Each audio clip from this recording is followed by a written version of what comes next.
Okay, pop that over there.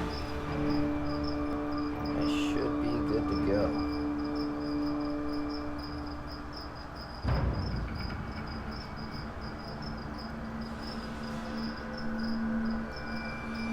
What's up, ladies and gentlemen? How's everyone doing today? We're going to be doing a choose-your-own-adventure game, the Warlock of Firetop Mountain. Pretty interesting stuff, a lot of fun. Yo, what is up, Snack? How are you doing, man? I am sick today, a little bit. So I thought that I would depressurize by just doing something that felt familial and homey. Thanks so much for showing up, man. Appreciate you.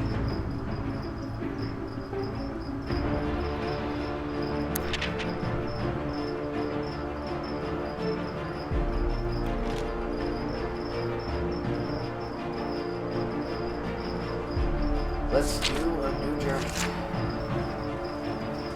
Snack, as you're the first one in here, choose your adventurer.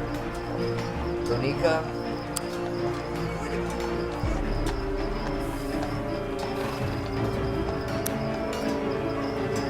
Dekion.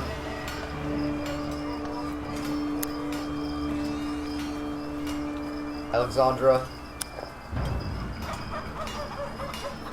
Aaron. Or Annabella.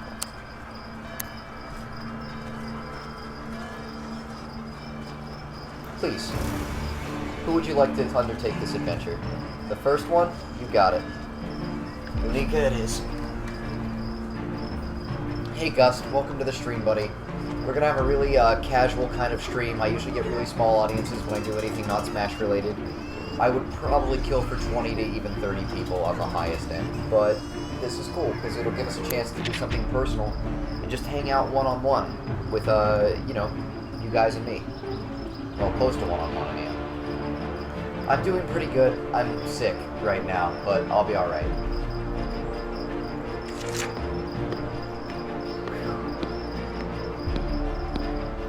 When I say that this looks like old school modules, I mean it looks like old school modules.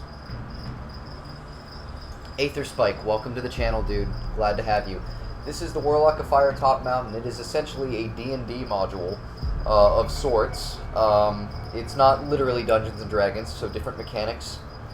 But it is like old school tabletops. And it is a roguelike. Yeah, it is a roguelike. I will not be using Resurrection Stones as well for now. Unless I change my mind. I'm fickle like that. The TLDR, though, hey Onyx Jam, welcome, buddy. The TLDR is that this is like this is old school tabletop, and I'm gonna let you guys choose your own adventure with me. So when it comes to any notable, notable responses, I'm gonna basically pull a group. PK Powers, I can see your post now. Is no one seen my post? Why is no one responding? That's the only thing I've seen from you so far, buddy. But I see it. So here's how this is gonna work. I'm going to let the audience choose their own adventure. The only thing I'm gonna take care of, myself, I'm gonna deal with the combat. If I get into a situation where I have to fight, I do play actual D&D. Yeah, I love D&D. I'm glad it's working now, PK Powers. So here's how it works. Tell your friends, come on in. We'd like it. I'd like at least 10 or 20 people here, but of course it's fine as is. Guys, I'm gonna need really active chat with you guys. I'm gonna need your support. We're gonna see if my stream can make it through the dungeon.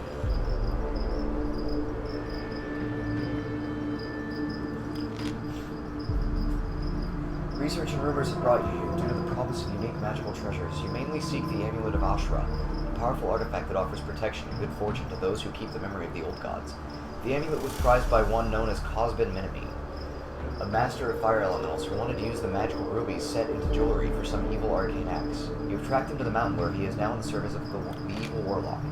Although warned by Anvil's villagers, you fear not the threats of the Warlock's creatures and traps. As you confidently approach the cave entrance, you level your spear, ready for your encounter. Your adventure starts here. If you can't tell, I'll be narrating the end today.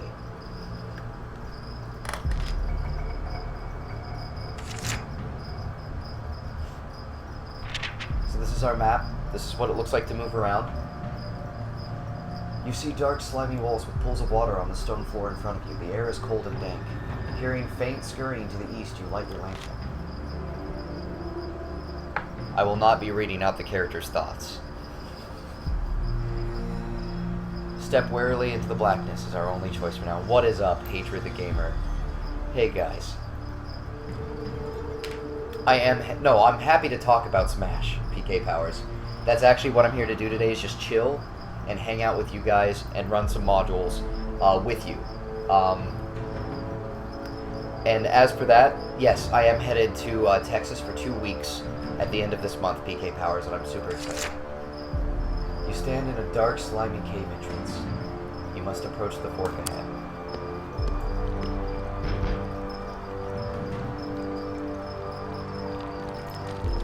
Alright guys, after a few yards you arrive at a junction. Turn west or turn east.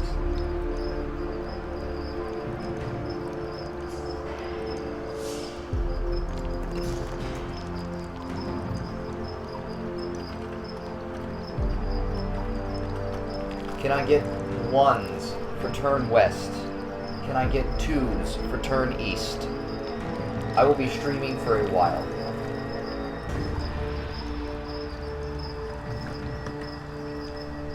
We have 1 vote for west. We have 1 vote for east. Ladies and gentlemen, what are we gonna do?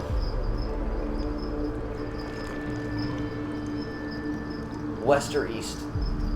Also, I need to get a coin, just in case coin flip situations come down. That is 2 votes for east. Oh, nope, that's 2 votes for east, yes. Okay. I'm gonna give it 30 seconds before we make our next decision, ladies and gentlemen.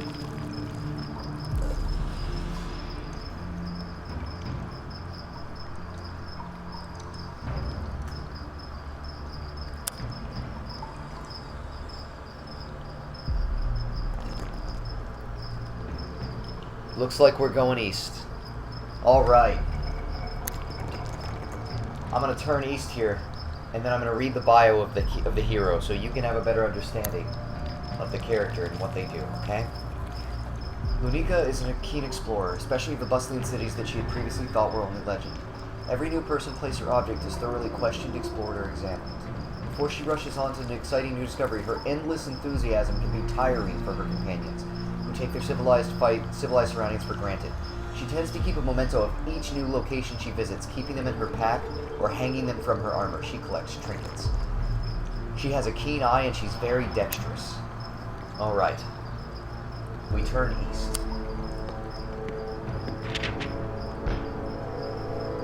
The sound of scurrying continues ahead of you, as well as the sound of heavy footsteps. A few yards ahead, at the limit of the light cast by your lantern, you catch sight of a cleft in the tunnel wall. 1 for duck inside the cleft. 2 for face what prepares to approach.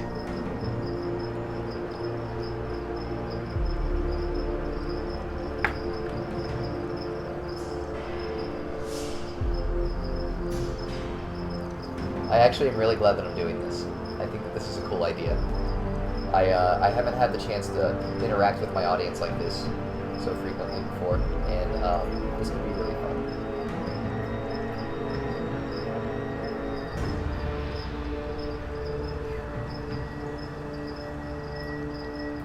D&D is not complex to prepare for people that know a lot about it. It can be really amazing. It's like this, but with every multitude of choices. So like this game will at times railroad you into certain places, movements, decisions, or it'll give you an array of limited options, but with D&D, your options are anything you can think of within the context of what is possible. I'm glad that you like having a say in what happens here, Scrubs. So, ladies and gentlemen, 1 for duck inside the cleft, 2 for prepare to face what approaches.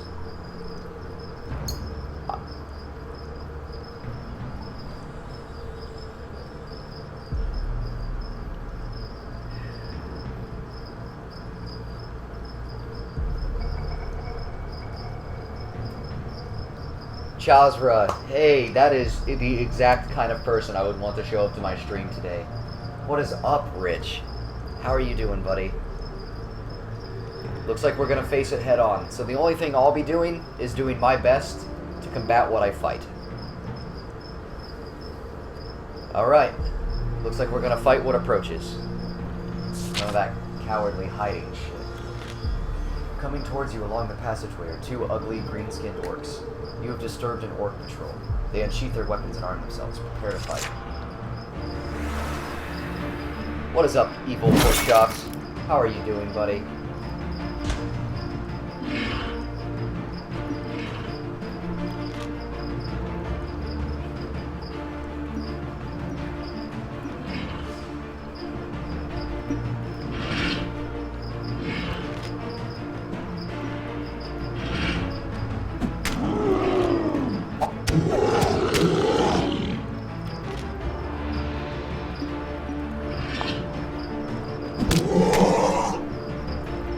Victory.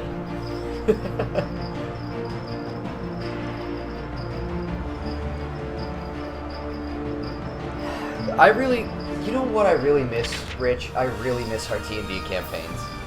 I really do. I haven't had the chance to play a good D&D campaign, especially as a player, in a long time. I wish I could make it out there. Sadly, I can't, so I know that that's not feasible, but it's a nice thought. A quick search of the orcs' bodies turns up a handful of gold pieces, a crude bone charm, and a half-eaten rat on a stick. The bone charm looks really interesting.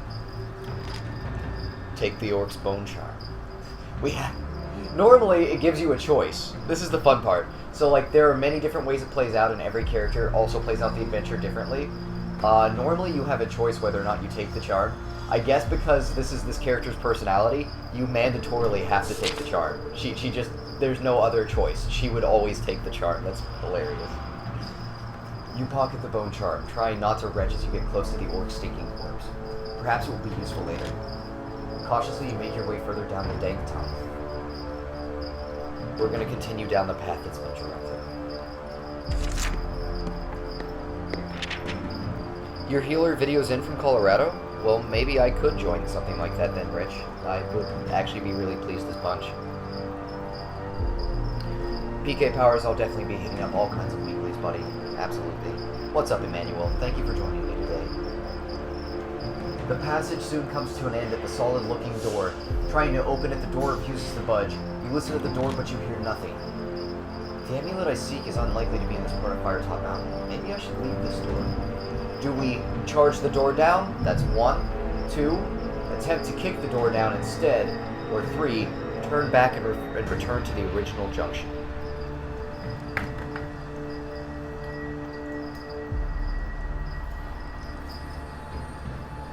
One, charge the door down.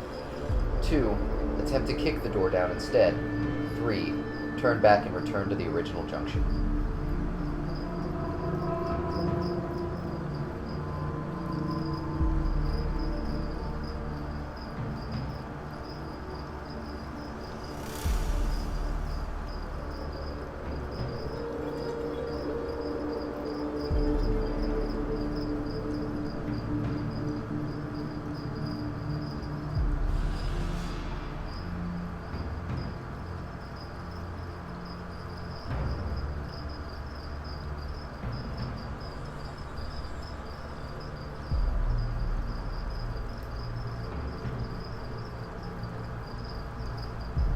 Looks to me like the twos have it. We're gonna kick that door down. You give the door a mighty kick, and it swings open easily. You are about to enter when you notice that the room is actually a pit. Had you charged the door, you'd be nursing a very sore rump right now. Examining the pit, you notice that the sides are full of handholds, so it should not be difficult to climb back out. Do we climb in, or do we turn around? 1 for climb in, 2 for turn around.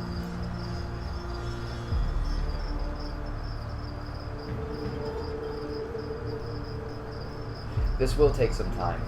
Absolutely, guys. It will be a timely adventure, but I'll upload it to YouTube too.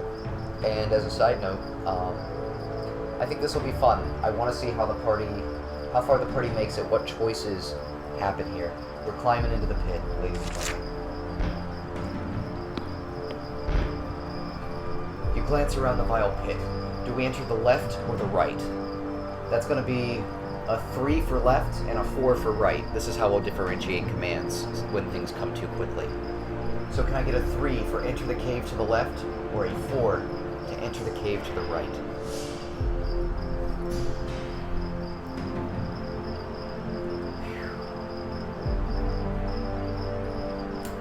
But yeah, Rich, I'd actually really like that opportunity. I am very busy, usually, but I don't think that it would be impossible for me to make a day or two out of my time. I just want to be a part of the campaign again. I definitely appreciate it.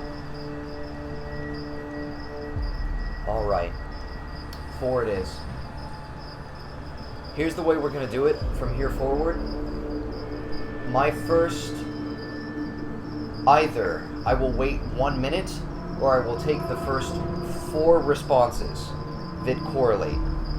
So, if we get 4 4s, then we'll go there immediately, regardless of what the ultimate outcome would be. So speed can be of the essence in your decision-making to get what you want out of this adventure. Alright. The first thing that hits you as you approach the cave is the stench, an unpleasant melange of mushrooms and rotting meat. Whatever was nearby, you sense that it has not strayed far from home. Survey the murky cave, or just leave the pit altogether.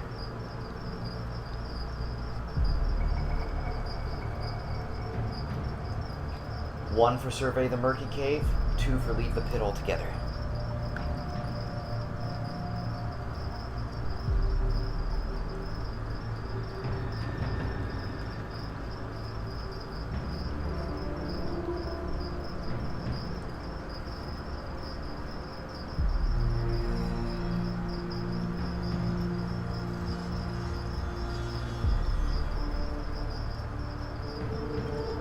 Ones have it. Survey the murky cave.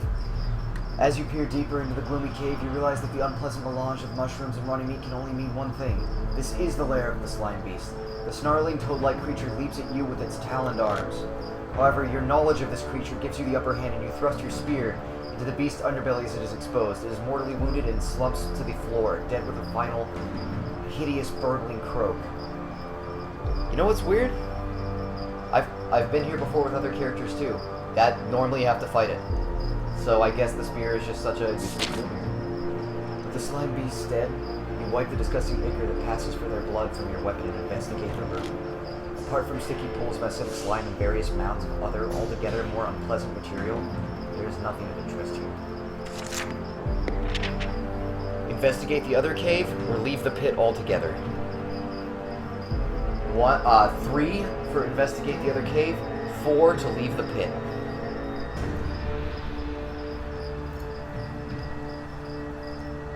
You're all very brave. That or you know that I'm the one that has to front the fight when you guys try to cash a check my ass can't bounce.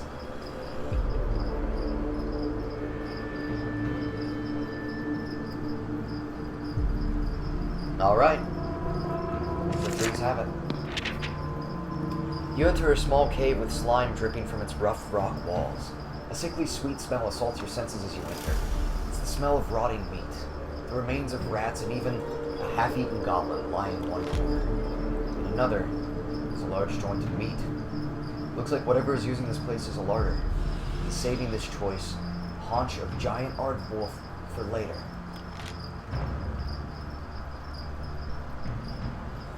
One for take the meat, 2 for leave the meat.